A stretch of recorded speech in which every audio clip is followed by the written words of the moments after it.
Pada 14 Agustus 1945, sekitar pukul 13.30, Sultan Syahrir sedang berada di ruang kerja. Dia sedang menulis sesuatu dan mendengarkan radio.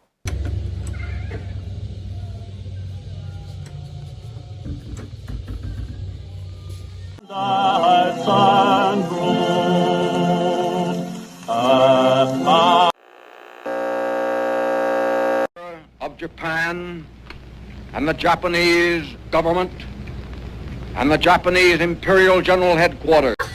Apa benar yang kudengar barusan? Aku harus memberitahu Bung Karno dan Bung Hatta. Setelah mendengar berita kekalahan Jepang, Sultan Syahrir segera pergi ke rumah Bung Hatta untuk memberitahukan berita ini. Assalamualaikum. Waalaikumsalam. Silakan masuk, Bung Syahrir. Maaf, rumah saya begitu sederhana. Tidak apa. Silakan duduk. Terima kasih. Bung Hatta, bagaimana soal kemerdekaan kita, Bung? Bukannya kemerdekaan kita sudah diserahkan pada PPKI? Tetapi menurut saya, bukankah lebih baik jika kita merdeka tanpa bantuan PPKI? Apa maksud Bung Syahrir berkata seperti itu? PPKI adalah bentukan Jepang. Jika kita merdeka dengan bantuan PPKI, maka sekutu akan menganggap Indonesia adalah negara bentukan Jepang. Jadi, kita harus segera memproklamasikan kemerdekaan Indonesia atas nama bangsa selagi kita masih dalam masa kolonial. Saya mendengar dari radio bahwa Jepang telah menyerah pada sekutu. Maka, itu adalah kesempatan yang bagus untuk kita untuk segera memproklamasikan kemerdekaan sebelum sekutu datang. Saya setuju. Tapi apakah Bung Karno sependapat dengan kita? Bagaimana jika kita menghubungi Bung Karno terlebih dahulu? Ide yang bagus.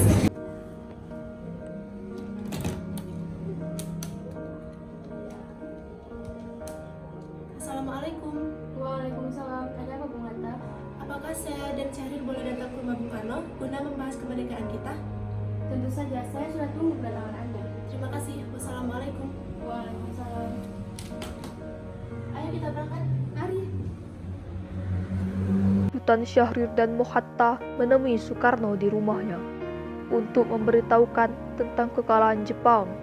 Syahrir mendesak untuk mempercepat proklamasi, tetapi Bung Karno menolak. Assalamualaikum. Waalaikumsalam. Silakan masuk.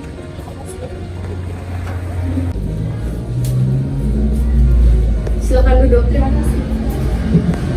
Mengapa kalian datang kemari? Ada masalah apa? Ada berita penting yang akan Syahrir sampaikan.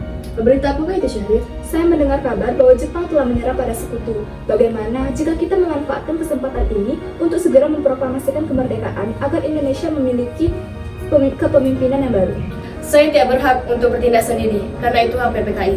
Alangkah janggal bila saya mengucapkan kemerdekaan tanpa bantuan PPKI yang saya ketuai. Tapi, Bung, Maafkan saya, Syahrir, tapi kita memang tidak boleh gegabah. baiklah kalau begitu, saya permisi. Mari, Bung Hatta. Mari. 15 Agustus 1945, pukul 10 malam, di rumah Bung Karno, berkumpullah golongan muda yang dipimpin oleh Wikana, Sukarni, Darwis, dan Hoirul Saleh. Mereka mendesak Bung Karno untuk segera memproklamasikan kemerdekaan Indonesia. Ayo, Bung, malam ini juga kibarkan revolusi. Kita harus segera merebut kekuasaan, Bung. Kami siap mempertaruhkan jiwa kami.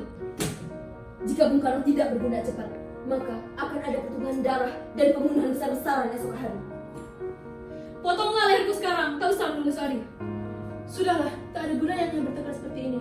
Duduklah kembali dan bicarakan ini baik-baik. Wikana, kita tidak boleh terlalu gegabah. Lalu, mengapa kamu tidak melakukannya sendiri? Mengapa meminta Soekarno melakukannya?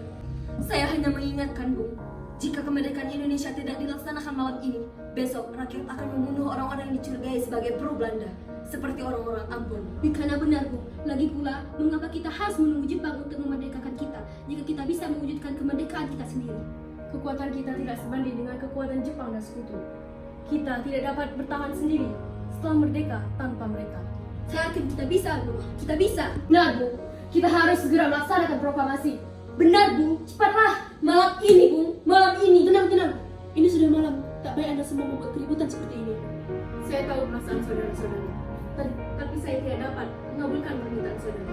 Karena saya takut akan banyak korban jiwa lagi. Setelah usahanya mendesak golongan tua gagal, Para pemuda lalu melaksanakan pertemuan di Jalan Cikini 71. Mereka lalu sepakat untuk menculik Soekarno-Hatta dan membawa mereka ke Rengas Dengklok. Saudara-saudara, seperti yang telah kita ketahui, Bung Karno menolak ajakan agar segera melaksanakan proklamasi. Lalu, apa yang akan kita lakukan? Kita culik Bung Karno dan Bung Hatta. Lalu kita desak mereka untuk segera melaksanakan proklamasi. Culik? Iya, kita bawa keduanya ke suatu tempat dan kita bujuk mereka. Itu benar. Dengan begitu, Jepang tidak akan bisa mempengaruhi mereka. Tapi kemana kita akan membawanya? Rengas Dengklok itu luas. Di mana kita akan menempatkan keduanya? Saya akan menghubungi saudara Jusubeno untuk hal ini. Assalamualaikum. Waalaikumsalam. Ada apa, Darwis? Kami akan menculik Bung Karno dan Bung Hatta untuk mendesak mereka agar melaksanakan sebuah proklamasi. Apa? Menculik mereka? Ya, dan kami sepakat untuk membawa mereka ke Rengas Dengklok. Bisakah kau memberikan keamanan kepada kami dan mencarikan kami tempat untuk menyingkirkan Soekarno-Hatta? Tentu, saya akan mengamankan Anda semua. Untuk tempat, kita pakai rumah Jiang Kisong. Baiklah, terima kasih Subeno. Sama-sama. Subeno telah setuju dan kita akan ditempatkan di rumah Jiang Kisong. Kapan kita akan menculik Bung Karno dan Bung Hatta? Secepatnya, besok subuh, kalian setuju? Pukul berapa tepatnya? Pukul 4 tepat bagaimana? Kami setuju.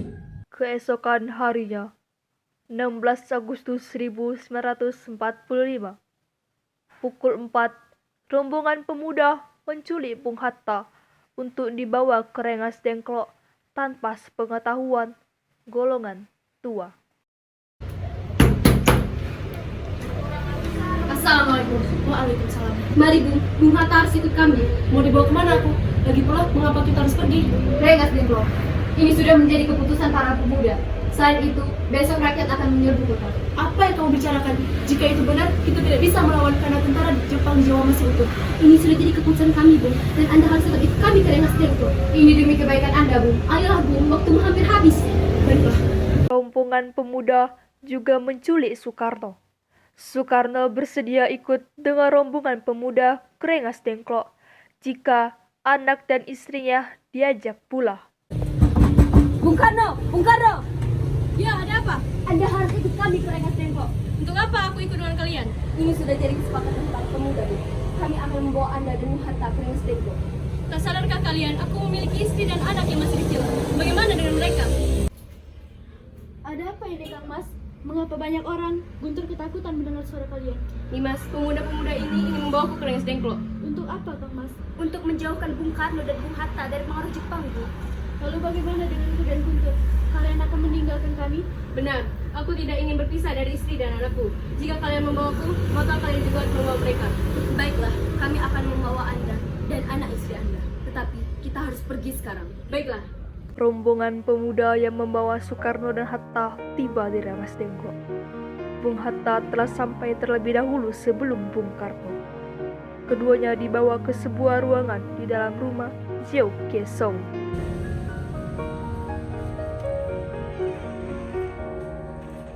Sebenarnya apa mau kalian sehingga membawa aku kemari? Kami ingin Anda dan Bung Karno untuk segera melaksanakan proklamasi. Bung Karno, Hatta, ternyata kau juga di sini. Iya, mereka membawa aku kemari. Mereka membawa Fatma dan Guntur juga. Iya, Hatta, benar. Sekarang ada apa sebenarnya? Jadi begini, Bu. Kami ingin kalian berdua untuk segera memproklamasikan kemerdekaan kita. Jepang sudah menyerah, Bu. Inilah saat yang tepat bagi kita untuk segera memproklamasikan kemerdekaan Indonesia. Mengapa kau begitu percaya kabar itu, Karni? Jepang pasti akan memerdekakan kita, tapi tidak sekarang. Saya tidak setuju, Bu. Kami para pemuda ingin kemerdekaan atas jerih payah kami sendiri, bukan karena hadiah dari Jepang. Itu benar, Bu. Jika kita merdeka atas hadiah dari Jepang, maka kita adalah negara bentukan Jepang, dan mereka bisa dengan seenaknya untuk menjajah kita lagi, Bu. Ada apa, Saleh? Mengapa kau terengah-engah seperti itu? Ada Mr. Subarjo. Dia memaksa masuk ingin menjemput Bung Karno. Baiklah, aku akan keluar menemuinya. Bikana, bisakah aku menemui Soekarno dan Hatta? Untuk apa Anda menemui mereka, Bu? Rapat PPKI batal karena mereka tak ada. Jadi aku kemarin ingin menjemput mereka. Tidak bisa. Anda tidak berhak membawa mereka pulang, Bu. Mengapa? Kami para pemuda sepakat untuk mendesak mereka agar segera memproklamasikan kemerdekaan. Kalau begitu, izinkan saya menemui mereka terlebih dahulu. Baiklah. Ada apa, Subarjo? Rapat PPKI batal, Bung. Selain itu, saya juga ingin menyampaikan bahwa Jepang telah menyerah kepada sekutu. Jadi berita tersebut benar adanya? Iya benar, Bung. Bukankah saya dan Syahri sudah memberitahukan kepada Anda, Bung? Tapi saya masih belum percaya, Hatta. Kalau begitu tunggu apa lagi? Mari kita segera memproklamasikan kemerdekaan kita. Benar, Bung. Ya memang harus seperti itu, Bung. Baiklah, saya akan menuruti permintaan kalian. Bolehkah kami pulang? Lihatlah, Guntur menangis terus dari tadi. Benar. Bolehkah saya membawa pulang Bung Karno dan Bu Hatta Wicana? Tidak. Saya berjanji akan menjaga mereka dengan taruhan nyawa saya. Apa aku bisa memegang janjimu itu? Tentu saja. Baiklah kalau begitu. Terima kasih. Sesampainya di Jakarta, 16 Agustus 1945, pukul 4, Soekarno menghantarkan anak dan istrinya pulang terlebih dahulu sebelum beliau merumuskan naskah proklamasi bersama para pemuda. Kita sudah sampai di Jakarta, Bung. Mari kita ke rumah Laksamana Maeda untuk membahas proklamasi. Baiklah, tapi tunggu, aku ingin mengantar anak dan istriku pulang terlebih dahulu. Silahkan, Bung. Kami akan mengantar Anda. 17 Agustus 1945 dini hari, setelah sampai di rumah Laksamana Maeda yang terletak di Jalan Imam Bonjol nomor 1, Bung Karno pergi menemui Nishimura agar merubah status dan keadaan di Indonesia. Namun Nishimura tidak mau, sehingga Bung Karno kembali ke rumah Laksamana Maeda.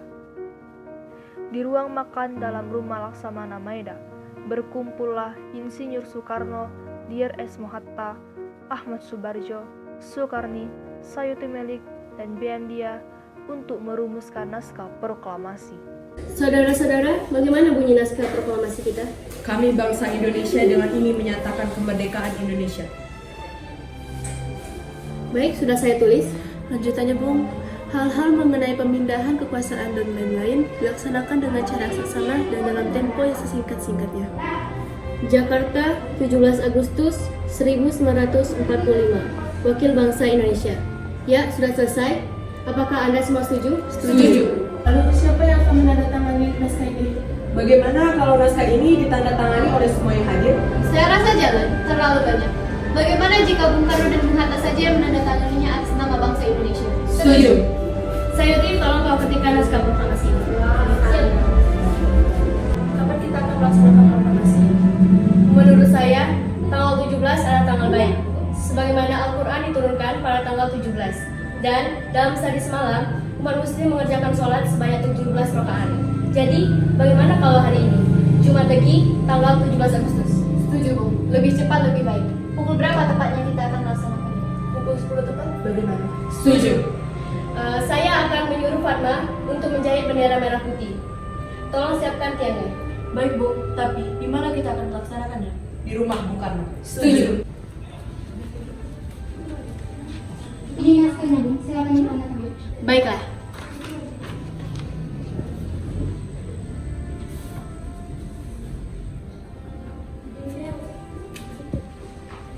Dia, tolong perbalik naskah ini dan sebarkan ke seluruh Indonesia. Siap, Bung. Indonesia tanah air beta, pusaka abadi nan jaya. Indonesia sejak dulu kala tetap dipuja-puja bangsa. Di sana tempat lahir beta, dibuat. Jumat pagi pukul 10 tepat, semua orang yang telah berkumpul di halaman depan rumah Insinyur Soekarno di Jalan Pegangsaan Timur nomor 56 Jakarta untuk mendengarkan pelaksanaan proklamasi kemerdekaan. Bung Karno, Bung Hatta keluar ke serambi depan rumah diikuti oleh Ibu Fatmawati. Bung Karno mendekati mikrofon sebelum membacakan proklamasi dan mengucapkan pidato pendahuluan. Saudara-saudara sekalian, saya telah meminta saudara-saudara hadir di sini untuk menyaksikan suatu peristiwa maha penting dalam sejarah bangsa kita. Berpuluh-puluh tahun kita, bangsa Indonesia berjuang untuk kemerdekaan tanah air kita. Bahkan, telah beratus-ratus tahun, gelombang aksi kita untuk mencapai kemerdekaan itu ada naiknya dan ada turunnya. Tetapi, jiwa kita tetap menuju ke arah cita-cita. Juga di zaman Jepang, usaha kita untuk mencapai kemerdekaan nasional tidak ada henti-hentinya. Di dalam zaman Jepang ini, tampaknya kita menyadarkan diri kepada mereka, tetapi pada hakikatnya kita tetap menyusun tenaga kita sendiri, tetapi kita percaya pada kekuatan sendiri. Sekarang, tibalah saatnya kita benar-benar mengambil nasib bangsa dan nasib tanah air kita dalam tangan kita sendiri. Hanya bangsa yang berani mengambil nasib dalam tangannya sendiri kan dapat berdiri dengan kuatnya. Maka, kami tadi malam telah mengadakan musyawarah dengan pemuda rakyat Indonesia. Permusyawaratan itu telah sia-sia dan sekata berpendapat bahwa sekaranglah datang waktunya untuk menyatakan kemerdekaan kita. Saudara-saudara, dengan ini kami menyatakan kebulatan tekad itu. Dengarkanlah proklamasi itu.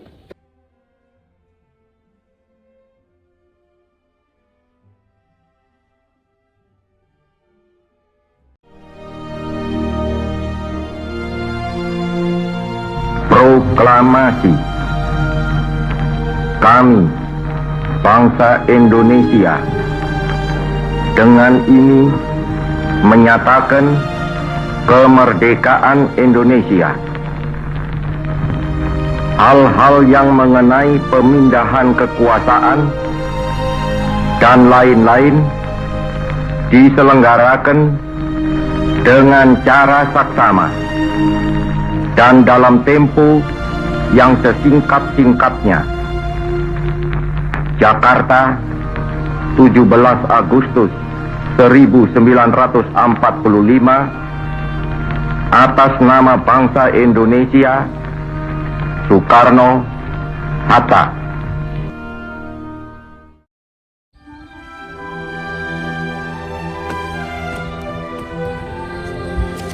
Bendera siap. Pada bendera merah putih, hormat!